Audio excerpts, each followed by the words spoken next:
میں نے ابھی کوشچن کیا تھا کہ نظر کا کوئی علاج بتائیں. بعض لوگ یہ لال مرچیں سر پہ گھما کے جلاتے ہیں، اس کا یہ کیا حکم ہے؟ دیکھیں، نظر بد کے علاج کے لیے 3 دفعہ سورہ کوثر پڑھ کر دم کریں، بہت ہی بہترین ہے. اس کے علاوہ دوسرا قل اعوذ برب الفلق اور قل اعوذ برب الناس، یہ دونوں سورہ پڑھ کے دم کر دیں، انشاءاللہ نظر اترے گی. یا پھر یہ ٹوٹکے ہیں کچھ جو ہمارے گھروں میں استعمال ہوتے ہیں، لال مرچوں والا جیسے ہے، 7 لال مرچیں لے لیں اور جس کے بارے میں گمان ہے کہ اس پہ نظر ہے، اس کے اوپر یوں اس طرح مٹھی میں پکڑ کے 7 دفعہ گھما لیں. پھر 1 بار یا 3 بار سورہ اخلاص پڑھ کے اس پہ دم کریں اور انہیں چولہے میں جلا دیں. اگر تو ان سے دھانس آئے، دھانس کا مطلب یہ ہے کہ آپ کی ناک میں چڑھ جائے اور کھانسی آنے لگے، آنکھوں سے آنسو بہنے لگ جاتے ہیں، کھڑا ہونا مشکل ہوتا ہے، تو سمجھ لیں کہ نظر نہیں تھی، آپ کو صرف گمان تھا. اور اگر اس میں بالکل دھانس نہ آئے، اب قریب ہو کے کھڑے ہو کے سانس لے رہے ہیں لیکن آپ کی ناک میں کوئی دھانس نہیں آ رہی، تو یہ اس بات کی علامت ہے کہ نظر تھی.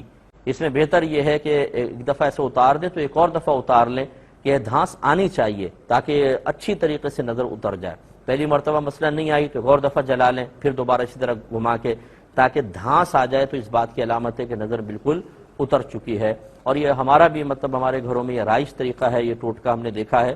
اور چونکہ یہ علاج کی صورت ہے، بعض لوگ کہتے ہیں کہ جی اس میں لال مرچوں کو جلانا لازم آ رہا ہے. دیکھیں، ارے بھائی، آپ جب کھاتے ہیں تب بھی تو آپ کے پیٹ میں جا کے غذا کا بہت سارا حصہ نالیوں میں بہتا ہے، تو کیا کھانا پینا چھوڑ دیں؟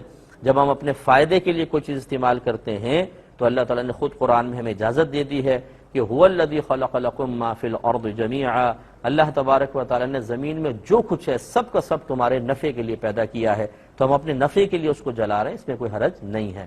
پیٹرول بھی جلتا ہے تو گاڑی چلتی ہے، گیس جلتی ہے تو ہمارا کھانا پکتا ہے.